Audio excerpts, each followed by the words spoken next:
بسم الله الحمد لله والصلاة والسلام على رسول الله صلى الله عليه وسلم. السلام عليكم ورحمة الله وبركاته. هركفوني الشمان أجرتني المال رمو بكالي وني في جاري ون إيدي الدنيا الرتركمتني بجنا جادني ربي ساتي أم زرتنا إسم جهدي أم سنجا في رحمة أوفي كرو من قم نكيس ربي إسنا جرات جفت سنين جرا ورماتي كياتاتن hedduu takka galatoomaa isiniin jedha warri haaraa dhuftan ammoo maatii kiyya ta'aa nuruu seenaa ta'aa nyaadhaa dhugaa isiniin jedheera warri maatii kiyya duraan taa'an hedduu takka isin galateeffadha laayik gochuu hin dagatina laayik sheer sabskiraayib gochuu hin dagatina asuma maatii kiyya ta'aa walaa jajjabeessinuu isiniin jedha ilmaan oromoo wal malee maal qabna yoon waliif hin jajjabeessine namni nu jajjabeessu hin jiru waan ta'eef هذا أبو في كنا ولا جبس مسلمين جرا والتفتشوا ابنه وفي كنا والهاود ابنه كنا مالالو ابنه وفي كنا والهالال مسلمين جرا وانتون دلو تكمان كأني بكجل مجهني كان يوان بين ولا برسينوا ولا لأم ولا عجافنو مسلمين جرا كوتا سينا تا أنا فكرت دانيا دلوجا وانتون قوتي جرا جاهزة waan isiniif hin galle ammoo nagaafachuu dandeettan koomentii jalatti waan danda'e waan beekurraa isiniif deebisa isiniin jedha inshallah viidiyoo gabaabduu takka qabadhee dhufeera haala salphaan akkamitti akka daabboo tolfannee shaayii wajji ta'ee buna wajjiin ta'ee qursii nyaannu koottaa turtiin keessan nafaan haa ta'u isiniin jedha akkuma asitti argamu kun zayita asitti ammoo kaameraadha namni kaameraa wallaalee jiru kaameraa fooriyaa yookiin afaan arabiffaatiin jedhu maankaa tokko jechuudha isa asitti godhadha isinitti mul'ata illee abdii qaba inshallah isa kanatti ammoo soogidda maankaa sukkaaraa takka itti baay'ifachuu dandeettanii xixiqqeeffachuu dandeettanii inni kun ammoo sukkara ani waan jaaladhuuf maankaa lamatti godhe isin sanii ol yookiin namni caalaayyuu jaalachuu dandeettan ta'a inni kun ammoo asitti argitan zayita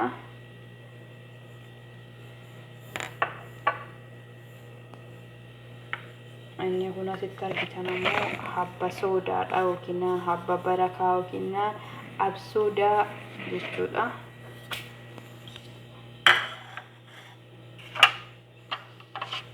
inni biraa ammoo wantichi godhachuu fedhu akkuma argitan zabaadiidha zabaadiin hedduu tokko lixee akka hin bareechisaa jechuudha zabaadii habbaa tokko itti godhuu dandeettanii malaaqa lamallee itti godhuu dandeettanii jechuudha bismillah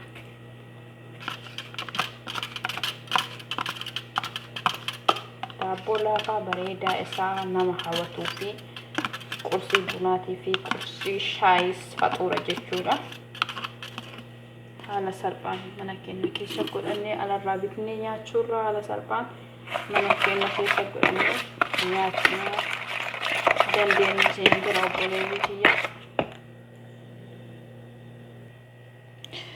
akkuma argitan asitti inni kun killeedha killee boora jechuudha killee safaraa jechuun killee boora jechuudha adiin keessa jiru adiin keessa miti boora bichaa keessa bahe isa asitti naqadha haga feetan itti naqachuu dandeettanii ani garuu ammoo habba isa shanii boora shan itti godhe safaraa shanii sababni isaatis nama rujii madalagutu adii bichaa keessaa nyaate rujii maal jechuudha nama furdina hanqisuu barbaadu saniif boorri kun lafa waan jiruuf gatuu yookiin nanjisuu irra bismillah jedheeti inni kun ammoo faliiniyaadha faliiniyaan akka rihaa jechuun faliiniyaa namni walaaleen jiru akka foolii killee balleessu jechuudha isa hanga tokko xiqqoomoo itti maankaa sukkaaraa gimmaashatti godhana jechuudha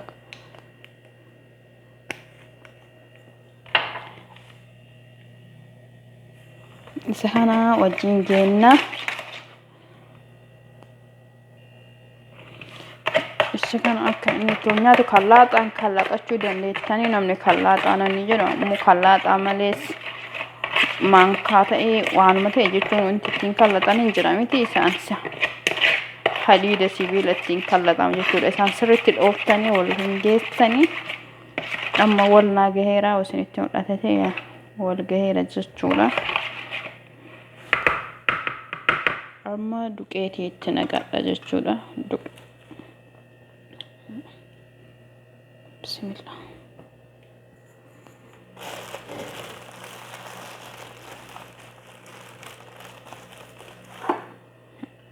Akkuma argitan duqeetii isa kana lama jechuudha.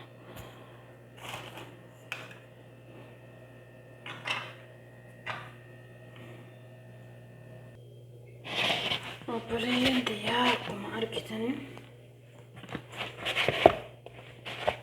inni jahaazata hojii jira jechuudha.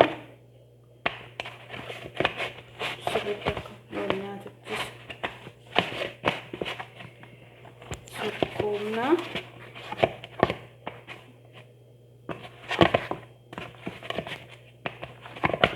Akkuma argitan lixiin kiyya jahaazata ta'e obboleeyyan tiyyaa akkana fakkaata. Inshallah sa'aatii tokkoon booda walitti deebina jechuudha haga inni naa bukaa'utti bukaa'ee jedhee akkuma argitan kanatti jira sa'a tokkoon booda walitti deebina inshallah. Obboleeyyanii walitti deebinee akkuma argitan lixiin kiyya bukaa'eera isinitti mul'ata ta'e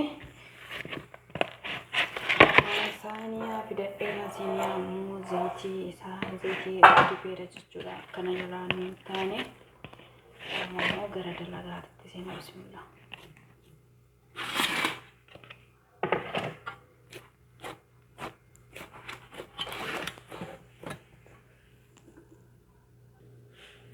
Obboleeyyan tiyyaa akkuma argitan dalaguutti jira.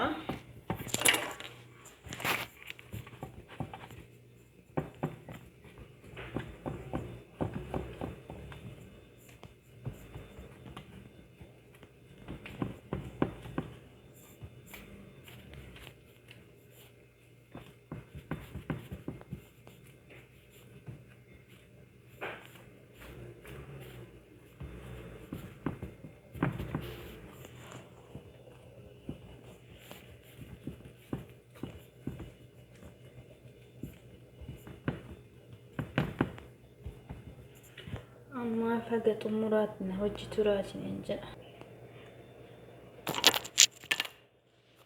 Obboleeyyan tiyyaa akka qurxiin isaanii bareeduu fi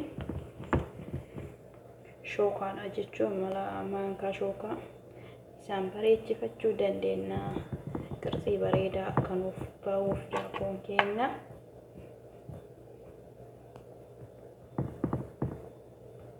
Argitan akkasitti tolchee jira. Anggarumaatiif na wajjin turaa isiniin jedha. Obboleeyyan tiyyaa walitti deebinee akkuma argitanii daakoon kiyya haala bareedaa haala kanaan geeffamee jira jechuudha. Haala salphaan hojjannee nyaachuu dandeenya isiniin jedha. Qursii bunaa shaayii namni shaayii wajjin illee jaalatu shaayii wajjin namni buna wajjinis jaalatu buna wajjin haala salphaanii mana keenyatti godhannee nyaachuu dandeenya. Keessaafuu ka biyya ormaa kun nama hin dhibu biyyatti gaafa galu jechuudha.